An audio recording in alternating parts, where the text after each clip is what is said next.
Isi, assalamualaikum. Waalaikumsalam warahmatullahi wabarakatuh. Eh, dengan Mas Wicak, ya, nama saya Gilang. Silakan duduk Mas. Ya. Sebelumnya mohon maaf Pak. Kata ibu saya dipanggil ke rumah Bapak itu ada apa ya Pak ya? Iya Mas. Jadi kemarin saya ditelepon sama orang tua Mas, Ibu Rati itu. Ya, jadi beliau bercerita bahwa akhir-akhir ini Mas ini sering melamun, sering merenung, sering menyendiri di kamar gitu Mas.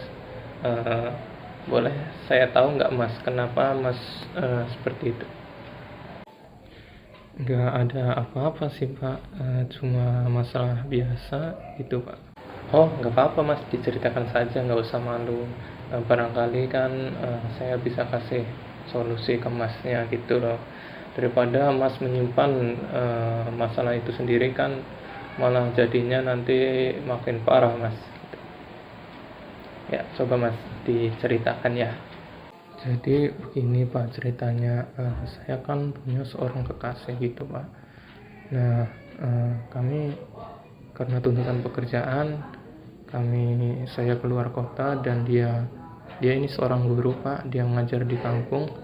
Nah, karena kesibukan masing-masing, akhirnya kami LDR lah Pak gitu Pak. Nah, setelah LDR beberapa bulan kemudian, kami mulai renggang nih komunikasinya Pak, karena kesibukan sih apa ya. Akhirnya kita jarang komunikasi, kita jarang saling kasih kabar. Nah, tapi kita tetap komitmen gitu Pak. Saya juga bilang sama dia kalau saya nanti sudah siap, nanti saya ke rumahnya dia, ketemu orang tuanya gitu, saya mau melamarnya gitu Pak. Tapi setelah saya sudah siap, saya pulang dari ke kampung gitu Pak. Nah, saya rencana mau melamar dia nih Pak. Nah, tiba-tiba saya dengar kabar bahwa dia mau menikah dengan orang lain gitu Pak. Nah, mulai dari itu saya ngerasa waduh kacau lah Pak. Pokoknya nggak bisa diutarakan gitu Pak. Oh begitu Mas, jadi ceritanya Mas ini ditinggal nikah sama orang yang Mas cintai gitu ya. Eh, jadi Mas ini kan karena tuntutan pekerjaan, saling sibuk masing-masing, akhirnya Mas ini jarang berkomunikasi dengan pasangan Mas. Dan akhirnya ketika Mas sudah siap menikah dan mau melamarnya, malah si orang yang Mas cintai itu malah mau menikah dengan orang lain gitu ya Mas ya. Baik Mas, boleh saya tahu mulai dari kapan sih Mas Mas ini mulai putus komunikasi dengan orang yang Mas cintai ini?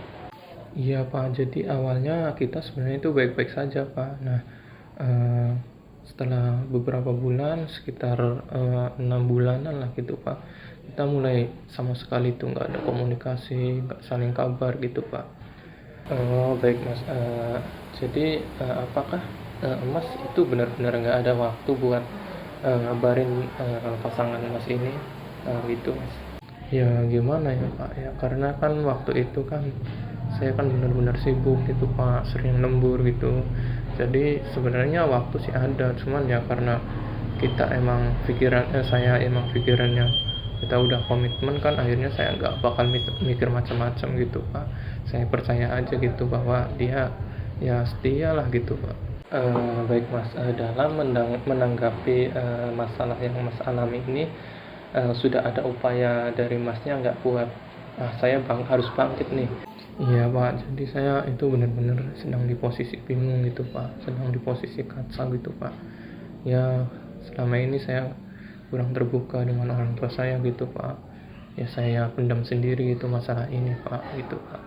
Ya saya belum melakukan apa-apa sih Pak buat nanganin masalah ini ya, karena emang saya benar-benar lagi kacau, lagi patah hati gitu Pak. Apa yang Mas ceritakan kepada saya sepertinya sudah sangat detail dan sudah sangat cukup. Mungkin Mas ada pertanyaan ke saya, mungkin barangkali saya bisa ngasih masukan ke Masnya gitu. Iya Pak, jadi kan saya sudah ceritakan semuanya ke Bapak gitu ya Pak. Mungkin saya mau bertanya sih sama Bapak, gimana sih Pak caranya kita biar ikhlas gitu Pak menerima kenyataan gitu Pak. Ya mungkin itu Pak, saya masih sangat merasa sakit hati gitu Pak. Boleh saya minta solusi ke Bapak gitu Pak? Oh baik Mas. Kalau menurut saya ya Mas ya, ada dua metode sih yang eh, bisa dilakukan Mas untuk mengobati eh, apa masalah Mas ini yang Mas alami ini. Yang pertama, mungkin Mas bisa melakukan olahraga. Nah Mas misalkan hobi main futsal atau main bola atau mendaki gunung, nah itu Mas coba terapkan itu, sering-sering berolahraga, sering-sering berinteraksi dengan teman gitu Mas.